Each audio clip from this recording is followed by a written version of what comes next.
You guys, the fire has been reignited. There has been gasoline thrown upon it because we are gonna K-swap a rabbit.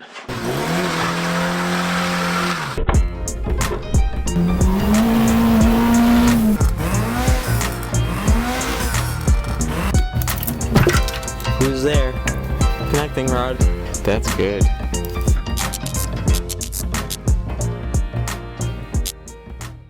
But first we need to deal with all of this because this needs to go there so we can work on the thing up there. We need more room. We need a bigger garage, but this will do. So this has to go back and bam. So it doesn't look like much, but this is gonna make all the difference because we need to actually use the workbench. With all the previous projects and stuff, it's more of a storage bench than anything because of how easy and simple these cars can be with 8 valves and stuff. They're like Legos. And that's exactly why we're going to be doing a K motor out of a Honda, because I'm bored of 8 valves. They're the most expensive 150 horsepower you can make. I'm sorry, that's 150 crank horsepower on a good day after you've done all sorts of stuff. 8 valves, I love them.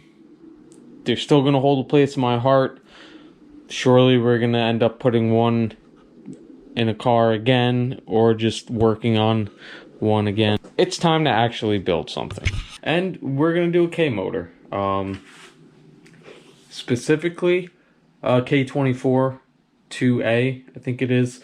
I don't know. I've been spending all day looking up different codes and stuff, trying to figure what's what, the best bang for my buck.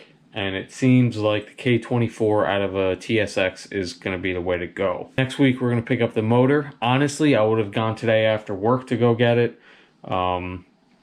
Because there's no thrill quite like an impulse buy and just diving in head first while the anxiety's still fresh and coursing through the veins that day of. The only thing that kept me from going today and driving down to the place to go pick one up is the salt on the roads. It's too dark out, so those of you new to the channel, you can't really see it, but the Chevy van's out there, which is what we would use to go pick up the motor. With all the salt on the roads, I'm not driving that van down to Jersey to go pick up the motor, and I'm definitely not putting the motor in the back of the R. So that's got to wait till we get some rain. We're supposed to actually get some rain this weekend, wash the salt off the road, go down, pick up the motor, and then the fun will begin. I've already started withdrawing all my money from my investment account, so we're YOLOing this bitch. That should get us up and going and get the most of the main important parts. We got to pick up the motor. The trans, I haven't really started looking yet, but the place I'm getting the motor from said that they don't have any transmissions at the moment.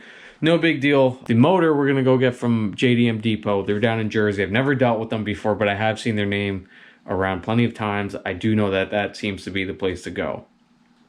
So we'll get the motor from there. The transmission, we'll have to wait for one to pop up. We're going to go with a 6-speed out of the Type S. It seems to be the best one to go with. The ECU is very straightforward. You just got to get a K Pro ECU. So basically what that is, from my understanding, is just a stock ECU from a K series car.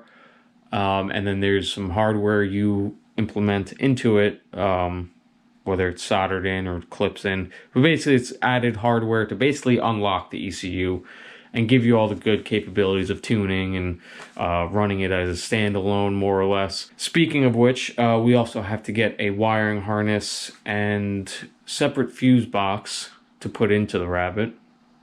There are ways to obviously make the harness yourself. Just like the Volkswagens and the wire harness services out there, the same can be done with Honda harnesses. They're no different. It's an engine. It needs a couple sensors hooked up, and it's relatively easy and straightforward. Not easy, but relatively straightforward in terms of what needs to be done to run in something that's not a Honda. But given the nature of everything and how much of this is going to be totally new to me, I'm going to spend the extra money. Big shout out to Willie so far. Willie is the Honda head that I know that has just the most incredible Honda cars. Anything he's had, makes me like feel all warm and fuzzy inside, and always tempts me to make the switch to go full-blown Honda kid. But anyways, he is the one who I've been nagging with my questions all day long, and surely going to be nagging with more and more questions throughout this process. So big shout out to Willie. Give him a follow on Instagram. He's got some really clean cars. Nothing but absolute gems. But anyways, Willie pointed me in the right direction of a couple wire harness services, and they have full-blown harnesses made from scratch, and that's going to be the way that we're going to go. It's just going to eliminate a whole lot of work and hassle. Not to mention, wiring is not my strong point to begin with. So that should cut out a lot of the nonsense, make things real streamlined and easy. Past that, we obviously have motor mounts. Those seem pretty straightforward. There is a kid who has already... There's a bunch of these cars already done. Not too many of them, but one kid in particular, found him, he posted about it on Facebook last year, the K-swap he's been doing. So he found a shop to make him the rear and front motor mounts. Basically, the one that ties in the back of the motor and then the one that ties in the front. The one on the front is really easy to make. I mean, both of them seem pretty easy to make. If I can buy that rear one already done, I will. But if I have to make it, no problem. The front one looks like it would take an hour or two to fit and make work. The mounts on the sides, though, that's going to require some cutting, welding. I don't know yet if I'm going to have to cut into the frame horn and reshape it. Not a big deal. I need to get the motor and trans here to really see what's going to happen. Other than that, it's pretty straightforward to weld some plates on to accept the Honda style mounts.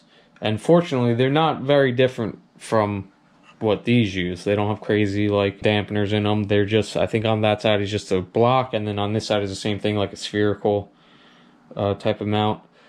And they sit up about here, so there's plenty of room to make this all work. It's really not that hard, which is why we're doing it.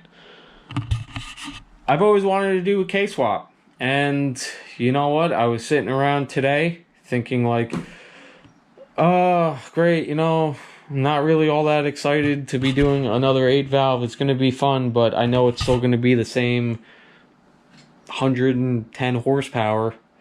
Just wasn't getting excited about it. And then it dawned on me while I'm listening to Revival Motoring Podcast. So shout out to you guys, the Bad Decisions Club, aka Revival Motoring Podcast. Listening to them, listening to Mike Burrows talk about his K-swap Ferrari that he's working on, and basically him explaining of like it's a no-brainer logical motor. It makes the most sense from any subjective view. And I said, yeah, you know what? It does. They're relatively cheap. They're everywhere. They're tiny. And you can make good power with them, whether you want to boost it or go all motor. So that just kind of got the cylinders firing in my head, and said to myself, what's stopping me from doing a K-swap? In the past, it's been kind of the money, because even though they are somewhat cheap, everything adds up pretty quick. We're looking at like probably $4,000 give or take in parts to make this all happen. I'm anticipating it being a bit more than that, but it's safe to say around $4,000 we're going to be into this with parts. Be sick if we could get it lower than that, but I mean, just the ECU and wiring stuff alone, we're talking $1,500, $2,000. So it's gonna be a pretty penny. Actually, come to think of it, I'm thinking about it in my head, we're gonna be up over $5,000 by the time we're done with this. I'm hoping to have it on the road this summer. Who knows? I've never done this before, and it's a learning experience. They got me asking, why not just do a K-swap in a Rabbit? And then, lastly, shout out to Garth Trahill for always being there for me to help reinforce these bad ideas. Anytime I gotta go to him to need a little extra convincing to go through with the bad idea, he's always there. And I said to him, hey, I should do a K-swap. And I said, no, you know what, I should do a 16-valve swap for once. And then he said, no, you should do a K-swap. Chatting with him all day as well, getting all amped up about this, and it's gonna happen. let's just hope it goes kind of smooth. But like I said, come next week, we're buying the motor. We're gonna basically lock into this. I mean, we're doing it. I don't really know what else to say to stop blabbering about this, because I hate talking about stuff and not doing it. But we're gonna K-swap a rabbid, people, and this is kind of gonna be a learning experience for all of us. There's not too much step-by-step stuff out there, even though it is a really straightforward swap. It just helps to see things done in real time, step by step. So that's what we're gonna do. We're gonna do the best step-by-step video documenting that we can of doing this. It definitely ain't no K-swap Ferrari, but for me, it's I think I need to actually challenge myself for once, and it's a bit nerve-wracking, but it's what they say, scared money don't make no money.